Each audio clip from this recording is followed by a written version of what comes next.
ये सुनते हैं बद्रीनाथ धाम की कहानी। पौराणिक कथा के अनुसार दबोदर नाम का एक राक्षस था जो कि भगवान सूर्यदेव का बहुत ही बड़ा भक्त था। उसने सूर्यदेव की घोर तपस्या करके प्रसन्न किया और अमृत का वरदान मांगा। सूर्यदेव ने अमृत का वर देने से इनकार कर दिया। उन्होंने कहा, जिसने जन्म लिया उसकी मृत्यु निश्चित है, इसलिए तुम कोई और मांगो, मैं तुम्हें वह वर अवश्य दूंगा। उसने भगवान सूर्यदेव से एक सहस्त्र कवच देने को कहा और मेरा कवच वही तोड़ सके जिसने 10,000 वर्ष तपस्या की। सूर्यदेव वचनबद्ध थे तो उन्होंने उसे वरदान दे दिया। सहस्त्र कवच होने के कारण दबोदर का नाम सहस्त्र कवच पड़ गया।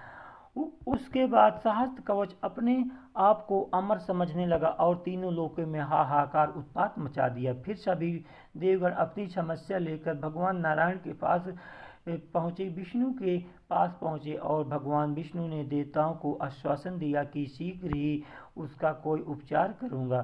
फिर भगवान विष्णु आत्मचिंतन में लीन हो गए कि सहस्त्र कवच का वध कैसे किया जाए।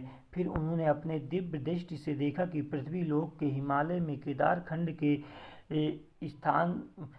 केदारखंड में एक ऐसा स्थान है जहाँ एक दिन तपस्या करने का फल 10,000 वर्ष के बराबर होता है। भगवान नारायण केदारखंड गए तो वहाँ उन्होंने देखा कि महादेव शिव और माता पार्वती पहले से ही निवास करते थे, तो उन्होंने उनसे यह जगह कैसे मांगे। फिर नारायण ने एक लीला रची और वह ऋषि गंगा के समीप जाकर एक शिला में उन्होंने एक नन्हे बालक के रूप में जोर जोर से रोने लगे। उस शिला की लीला ढूंगी के नाम से जाना जाता है। बालक के रोने की आवाज़ तीनों लोकों में गूंजने लगी। माता पार्वती भगवान महादेव शिव नारायण की लीला को समझ चुके थे, लेकिन जगत माता पार्वती ममता के अधीन होकर ये ना समझ जान पाई कि ये नारायण की लीला है। माँ पार्वती ममता के विभोर होकर भगवान शिव से कहने लगी कि इस प्यारे बालक को न जाने कौन यहाँ छोड़ गया है। मुझसे अब इसका रोना नहीं देखा जा रहा। अगर आपकी आज्ञा हो तो मैं बालक को देख आऊँ। भगवान शिव जो भगवान नारायण की लीला को जान चुके थे उसका आनंद ले रहे थे। फिर उन्होंने माता से कहा, जिसका बालक होगा वो स्वयं ही ले जाएगा। अगर आपको फिर से जाना है तो बालक को देख के आ जाओ। माँ पार्वती बालक के पास गई और नारायण के उस सुंदर बालक के रूप में देखकर बालक को गोदी में उठाए बिना नहीं रह पाई। बालक को माता की गोदी में शांत हो गया। फिर माता उस बालक को अपने साथ ले गई और भगवान शिव से कहा कि इस नन्हे से बालक को मैं अपने पास यहीं रख लूँगी। महादेव जो नारायण की लीला को देखकर मन ही मन मुस्कुरा रहे थे, माता से बोले कि रख लो, पर बाद में पछताना मत। माता ने कहा ये तो बालक है, इसको अपने साथ रखने से पछताना कैसा। फिर माता ने उस बालक को सुसुला दिया। माता पार्वती और भगवान शिव स्नान ध्यान करने गए। जब तक वो वापस आए तब वहाँ देखा कि बालक वहाँ चतुर्भुजी श्री नारायण है। माता ने नारायण को देखा और कहा, आप यहाँ कैसे? आपके यहाँ आने का प्रयोजन और बालक कहाँ है? भगवान नारायण मुस्कुराए और बोले, माँ, आपका वो बालक मैं ही हूँ। मैं जग कल्याण हेतु यहाँ ध्यान लगाने आया हूँ। यह स्थान बड़ा ही दिव्य है।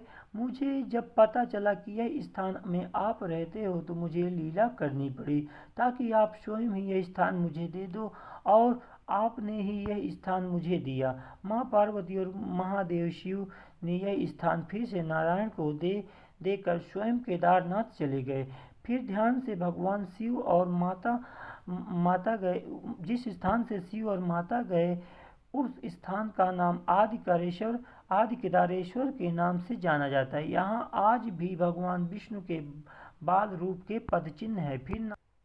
फिर नारायण ध्यान चिंतन आत्मचिंतन में लीन हो गए। उनके धरती लोक में ध्यान चिंतन में लीन होने के कारण माता लक्ष्मी व्याकुल हो गई। वह सोचने लगी कि प्रभु की सेवा कैसे करूं। माता लक्ष्मी भी केदारखंड आ गईं और वहां नारायण आत्मचिंतन में लीन थे, पर वे बद्री बेर के पेड़ के रूप में नारायण को धूप, बारिश, बर्फ से बचाने लगी ताकि नारायण को आत्मचिंतन में कोई परेशानी न आए।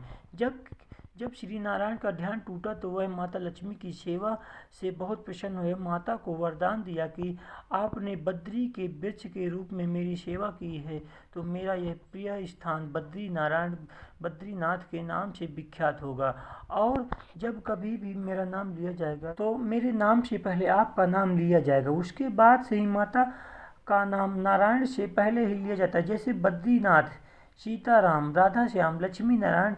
उसके बाद नारायण ने धर्म और उसकी पत्नी रुचि, जो भगवान विष्णु के अनंत भक्त और नारायण की पुत्री के लिए प्राप्त की तपस्या कर रहे थे, उनके घर में नर नारायण के रूप में अवतार लिया। नर नारायण अपनी बाल्यावस्था में जग कल्याण हेतु अपने माता पिता से आज्ञा लेकर तपस्या करने बद्री के आश्रम आ गए। तत्पश्चात अलकनंदा के दाईं और बाईं ओर नर नारायण तपस्या करने लगे। जिस पर्वत पर नर ने तप किया उसे नर पर्वत तथा जिस पर्वत में नारायण ने तप किया उसे नारायण पर्वत के नाम से जाना जाता है। जब नर नारायण तप के प्रभाव से तीनों लोक में फैल गए, उनकी घोर तपस्या का पता जब सहस्त्र कवच को चला तो नर नारायण से युद्ध करने बद्री के आश्रम आ गया। फिर पहले दिन नारायण से युद्ध किया और सहस्त्र कवच का एक कवच तोड़ दिया। अगले दिन नारायण तप करने लगे तो नर ने उनका दूसरा कवच तोड़ दिया। फिर यही सिलसिला चलता रहा। एक दिन नर तप करते तो उस दिन नारायण लड़ते, अगले दिन नर तप करते तो लड़ते। ऐसा करते करते सहस्त्र कवच 1999 कवच तोड़ दिए। फिर सहस्त्र कवच के डर से भागने लगा और उनके पीछे नर नारायण करने लगे। वह भागकर सूर्यदेव की शरण में गया।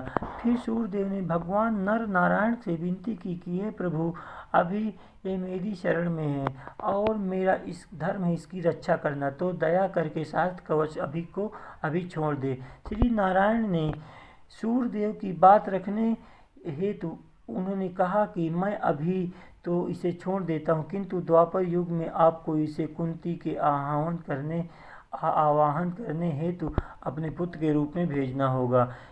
उस समय मैं कृष्ण अवतार में रहूंगा और नर अर्जुन के अवतार में, और इसकी मृत्यु अर्जुन के हाथों होगी। नर नारायण बद्रीनाथ के आश्रम से आकर तप करने लगे। कुछ दिन बाद भगवान नारायण और देवताओं से कहा, बद्री का आश्रम से नारदशिला और नारद कुंड के नीचे उनकी मूर्ति निकालो और उनकी स्थापना करो।